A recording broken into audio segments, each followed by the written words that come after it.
मध्यांचल विद्युत वितरण निगम लिमिटेड सामग्री प्रबंधन का करिश्मामयी कारनामा। लखनऊ सूत्रों के अनुसार मध्यांचल विद्युत वितरण निगम लिमिटेड में ट्रांसफार्मर की मरम्मत के लिए प्रयुक्त होने वाली सामग्री प्रेस बोर्ड और पेपर की सप्लाई की जाती है, जिसकी प्रक्रिया ई टेंडरिंग के तहत होती है।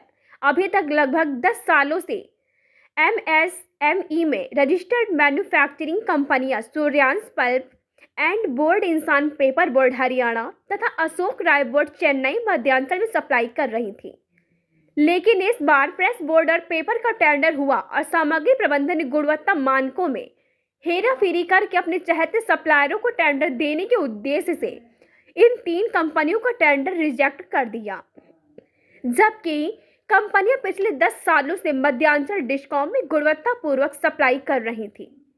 मध्यांचल की तरफ से इन कंपनियों को कोई भी नोटिस भी जारी नहीं हुई। मध्यांचल सामग्री प्रबंधन जब कोई सामग्री खरीदता है तो सबसे पहले उसका टाइप टेस्ट मांगता है, जो एरिडा या CPRI लैब का होना चाहिए।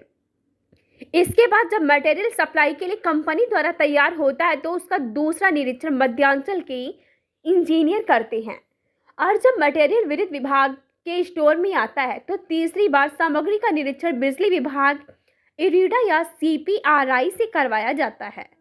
इसके बाद भी सामग्री में प्रबंधन के अधिकारियों ने गुणवत्ता मानकों में छेड़छाड़ करके इन 10 सालों से काम कर रही MSME मैन्युफैक्चरिंग कंपनियों को टेंडर से बाहर रास्ता दिखा दिया और सप्लायरों को मैन्युफैक्चर की अपेक्षा दोगुने रेट पर काम करने वाली को हरी झंडी दे दी।